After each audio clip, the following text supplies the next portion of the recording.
मैनपुरी से एक बार फिर अखिलेश ने भरी हुंकार। सपा चीफ ने डेप्यूटी सीएम की बजा दी पोंगी। ताबड़तोड़ बयानों से लगा दी लंका। एक तरफ प्रदेश के हालात तो दूसरी तरफ रिश्वतखोरी को लेकर पूर्व सीएम ने डेप्यूटी सीएम की लगा दी क्लास। सरकारी दावों की ऐसी पोल खुलेगी किसी ने सोचा भी नहीं था। जब अखिलेश ने पेश किए आवाम के सामने सबूत तो भाजपाइयों को सूंघ गया सांप। उत्तर प्रदेश की सियासत में एक बार फिर मैनपुरी ट्रेंड कर रहा है और इस बार प्रदेश के पूर्व प्रधान अखिलेश यादव ट्रेंडिंग का अहम हिस्सा हैं।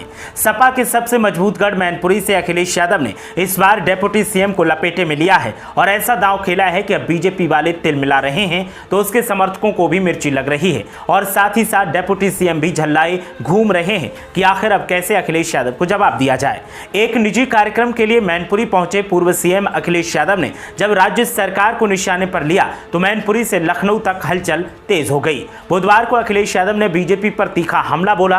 मैनपुरी में पोस्टमार्टम के नाम पर रिश्वत लेने वाले मामले में पूर्व सीएम ने कहा कि प्रदेश के डेप्यूटी सीएम का शायद खुद स्वास्थ्य खराब है, वो देख ही नहीं पा रहे हैं कि अस्पताल कैसे चल रहे हैं। अखिलेश यादव ने डेप्यूटी सीएम के दलित के घर भोजन करने पर भी चुटकी ली और कहा कि मुझे लगता है कि बीजेपी वाले जब भी खाना खाने के लिए जाते हैं पहले बता देते हैं कि क्या खाएंगे। उन्होंने कहा कि 2024 में बीजेपी का सफाया होने जा रहा है, इसी वजह से तीन बार सर्वे करवाया जा रहा है। सर्वे में दो बार के सांसदों के भी टिकट कट जाएंगे। इतना ही नहीं, अखिलेश यादव ने बीजेपी को और भी मुद्दों पर आड़े हाथों लिया जिससे हंगामा बरपा है। अखिलेश यादव ने आरसीएल ग्रुप के इंजीनियर मनोज यादव के यहां उनके पुत्र और पुत्रवधू को आशीर्वाद देने के लिए कार्यक्रम में शिरकत की थी। यहां पत्रकारों से बात करते हुए उन्होंने बीजेपी पर निशाना साधा। उन्होंने कहा कि निकाय चुनाव में हमारे जीते हुए प्रत्याशियों को हरवा दिया गया। चंदौली में किन्नर समाज ने सही काम किया। उनके जीते हुए प्रत्याशी को जब प्रमाण पत्र नहीं दिया तो उन्होंने न्याय की लड़ाई लड़ी। बीजेपी यही चाहती है कि लोग न्याय को अपने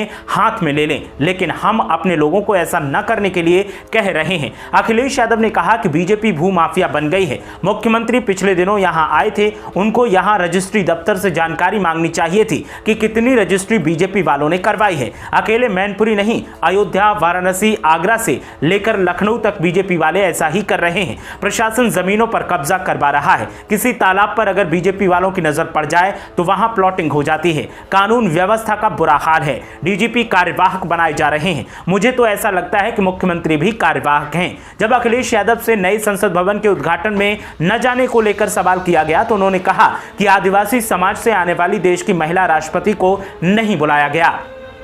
हमने इस भेदभाव के खिलाफ संदेश दिया है। इस देश का सबसे बड़ा नुकसान छुआछूत से हुआ है, लेकिन बीजेपी शायद हजारों साल पुरानी मानसिकता के हिसाब से सोचती है। इसी कारण महिला राष्ट्रपति को नहीं बुलाया गया। अखिलेश यादव ने एक दो नहीं बल्कि तमाम मुद्दों पर सीधे सीधे सरकार को घेरा और कई ऐसे आरोप लगाए जिनसे सियासी हलकों में गर्मी पैदा होना तय है। अब देखना यह है कि बीजेपी किन शब्दों के साथ इस सियासी वार का प्रत्युत्तर देती है।